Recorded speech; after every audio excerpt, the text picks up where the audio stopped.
On this episode of the NUFC Thursday Show, we're going to be looking at Anthony Gordon's links to Liverpool, a strange rumour from Turkey, and why one particular Newcastle player could be set for a breakout season. Let's get into it.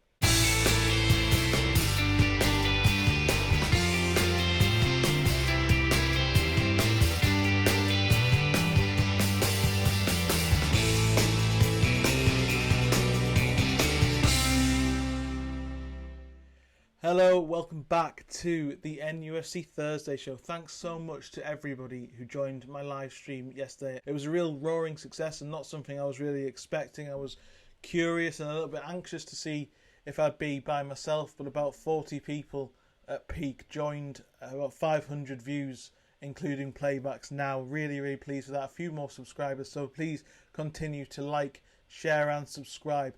I am going to be back next Wednesday with another live stream. It's really good to see what you guys think as well. We're going to start with the topic that we discussed yesterday on the live stream, which is Anthony Gordon's links with Liverpool. This is something that has been rumbling away since the PSR deadline situation at the end of June. Obviously, Newcastle had conversations with Liverpool over a potential deal for Gordon with Jarrell Kwanzaa. That was the player they wanted, or Joe Gomez coming in the other direction.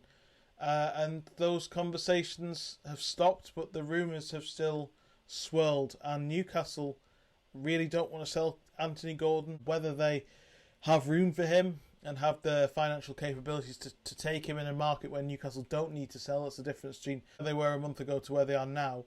It remains to be seen. They've got Cody Gakpo and they've got Luis Diaz on that left-hand side. Arne Slot's Liverpool's going to be a very different team to Jurgen Klopp's Liverpool. He would have suited Jurgen Klopp's Liverpool absolutely perfectly in terms of how the pressing, the counter-pressing, the energy that he brings, obviously. But forget whether he fits into Liverpool or not. I think really this is about Newcastle having to be aware. And I think there's one thing that came up on the live stream yesterday. It was a great comment that somebody made, that his contract, Anthony Gordon, runs out in 2 years' time. So Newcastle's position of strength with Anthony Gordon is going to waver at some point unless they sign him to a new deal, and he's going to be playing the field in terms of understanding where Liverpool are. So I think Newcastle, I understand why they chose Gordon over selling a Bruno, selling an Isak, but the PSR chaos that ensued has put Newcastle on the back foot when it comes to Gordon. The actual article that I'm discussing about Liverpool and why the rumours are coming back is an opinion piece in the Liverpool Echo that suggests that Liverpool are getting their ducks in a row themselves now. They're in a position to strike for a player of Gordon's ability and Gordon's cost, because Richard Hughes is in place as the sporting director. He's settled in.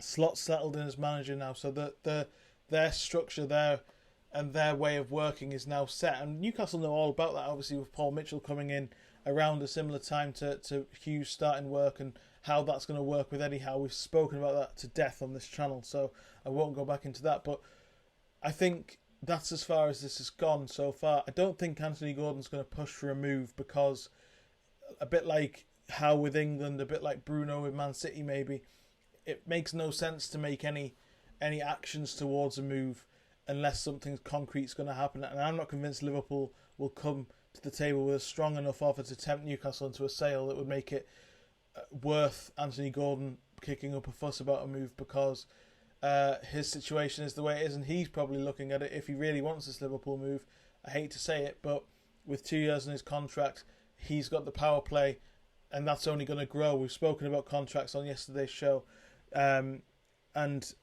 the way they work. There's actually a lot to say about how contracts do have a lot of power until you get to where Newcastle are with Gordon, where 2 years left. This is probably the last time they can get full value for him. Next year is a bit the last time they can get any value, and then the year after, obviously, Gordon will be free to move. So there's got to be a conversation, but also I wouldn't rule out Gordon signing a new contract with Newcastle. He isn't angling for a move to leave Newcastle. He doesn't dislike working with Eddie Howe. In fact, he loves it. He loves what he's got at Newcastle. I think you can tell that by the way he plays for the club. So I wouldn't rule that out. But I do think that that there is a bit of caution needed when it comes to Anthony Gordon, and the future this summer is an unlikely sale. But it was interesting to hear you guys in the chat sort of admit that perhaps Newcastle have got this right in that they don't see Isak and Bruno in the same bracket as they do Gordon. Gordon is a step below that, and I did point out that the difference between the players is that Gordon is somebody who Newcastle have developed onto that level, whereas Isak and Bruno, while they have got better and they've changed their games slightly and adapted to Newcastle, they came into Newcastle as players who had the ability to dominate Europe. People were understanding how good they were, whereas I think Gordon's kind of proven himself at Newcastle. Newcastle have to take a lot of credit for that, and I'm sure that Anthony Gordon is understanding of that as well. So I think this one's going to not go away, but at the same time, I'm not too concerned about, and you shouldn't be too concerned about Anthony Gordon's immediate future. Second thing we want to talk about is, I think, just talk a bit about the general state of the transfer rumours and why I actually think that the lack of noise is a positive thing. We know that Newcastle have done their best work behind closed doors, and since Paul Mitchell's come in the Staveley and Guendouzi change in ownership, I think that's where there's a slight difference in terms of how many rumours are coming out. It doesn't mean Newcastle aren't working as hard, we're just not hearing about it as much. And that's not to say that Guendouzi and Staveley were leaking anything. I think what it says, though, is that the club is a lot more ruthless and a lot more impersonable. That was the thing that I mentioned on the video about Staveley and Guendouzi when they left. That's what they bring, is that personal touch, and that probably equates to being a bit more friendly with people and being a bit more friendly with the media. That sort of thing's gone away. I think it's no coincidence that they've gone, Paul Mitchell's come in, and the links and the rumours have stopped. It doesn't mean Newcastle aren't working hard, and as I said, you can rest assured that they are working hard because Paul Mitchell's through the door. They wouldn't have got Paul Mitchell were it not for a promise of some big thing that was planned, because he's rejected big moves to Chelsea and Manchester United in the last year since leaving Monaco. So there's a reason why he's here, and that is, I think, down to recruitment, which is what Darren Eales has said that his job is 90% of. And I think something is going to happen.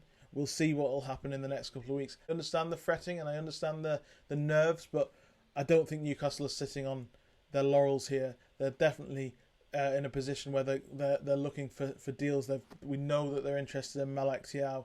We know that they want a right midfielder, but you have to pick and choose. And Newcastle are in a position where they are shopping at the very top end now. They're looking at players who can improve a very good squad. You only need to look at the picture of Bruno, Joe Linton, Isak and Tonali out in Japan. You have to improve a squad with those in. So that isn't going to take... that isn't going to happen overnight. So I think that we've got to be Newcastle fans have got to be a bit patient, understand the whole situation. But I think the whole Premier League is in a similar position to Newcastle generally. I think you look at Manchester United, they've signed 2 players, and one of them was Lenny Yoro, who was probably overpriced. The other one was Joshua Zirkzee, who had a release clause in his contract. You look at Arsenal, they're probably the outlier in that they've signed Calafiori for a really good price, and they're about to sign Mikel Merino, former Newcastle midfielder, as well for a good price. They are probably the best. They've probably done the best business, but Villa have had to sell 2 players, major players in their squad to balance the books, and they're in the Champions League. Newcastle have managed to keep hold of all of their key players, and they could very well do that outside of Europe. That's a massive, massive thing about where, and that's the thing you should be, between that and Paul Mitchell coming in, you should be really calm about the whole situation generally. Newcastle are in very good control of the situation overall. West Ham, yes, they're looking at bringing in Crescencio Somerville. They've signed Max Kilman, but they've signed those players for about 70 or 80 million combined. Would that really settle Newcastle fans' nerves? I don't think it would. But there's also a thirst for news, and I think that's where I'll come on to the third point I'm going to make in the thumbnail. Why is Arda Güler in the thumbnail? Newcastle are not signing Arda Güler, but what I wanted to make the point of is how ridiculous this rumour that came out last week was about Newcastle offering 60 million plus 20 for the Real Madrid player who's got a huge future at the Santiago Bernabeu. That came from an agent apparently, and that sort of shows what Newcastle are in Europe and how Newcastle's name and the Saudi ownership and the idea that they are the richest club in the world can be weaponised, and I would put this in the sort of conversation. I know Newcastle have looked at Federico Chiesa, but how prominent her name has been there, how prominent their name has been with Rafinha from Barcelona, with Ferran Torres from Barcelona, players who are going to cost a lot in wages. That's not where Newcastle are likely to shop this summer. They're not likely to buy players who are going to automatically come in and demand money that Bruno's on and Isak's on. I mentioned a little bit about this in the live stream yesterday. So I think that Newcastle, that's a great example of what we need to be aware of, and how this sort of like vacuum for news is going to be filled with stuff like that. Newcastle are in a position where they're very strong. They've kept the bulk of their squad. They've got only a couple of needed signings, and also the fact that there's been a change of ownership. It's not a coincidence that the leaks have stopped, I think, as well as the fact that Newcastle have already previously done their best work when nobody has been aware of these things. You've seen with Paul Mitchell, that came out of the blue himself. You've seen with Isak, that sort of came out of the blue itself as well. That was the first thing we knew, was David Ornstein of The Athletic breaking that the night before the transfer deadline. We've got Tonali happening out of the blue. These are all traits that Newcastle, under this ownership and since the takeover, have really made good on. So I wouldn't panic yet at all about it. I did say on the live stream that I think Eddie Howe and his demeanour about the Cellar Cup, that's where you maybe start to fret a little bit. But there's still a week to go. There's a long time to go. Newcastle are working hard on a defender. They're working hard on a right midfielder. The final thing I want to touch on before I go is Lewis Hall. A really good performance in the game in Japan from left back. He really performed very well in the Hull game at the weekend as well from centre midfield. And I think there's a tactical influence that he's going to have on the team in terms of allowing Newcastle to play that box midfield that we've seen Arsenal play and Manchester City play. I think Newcastle, they're going to be a lot more tactically flexible next season, which is a real plus. But also I think Lewis Hall is ready to break out from that nervy sort of player that we saw last season, who wasn't ready to quite make an impact in the first half of the season. He started to play a little bit more and play a little bit better towards the end of the season. I think when he came in, people were desperate to lump him in with Tino Livramento, who sort of took to Newcastle like a duck to water. He's really adjusted straight away. Lewis Hall is 2 years younger. He only played 12 league games for Chelsea before playing for Newcastle. So, and also the fact that he's come in as a sort of hybrid left back who can also play in midfield. We're seeing the sort of benefits of that and the long-term strategy of signing him now. And I think he's set for a really, really big season. Let me know in the comment section if you agree with that.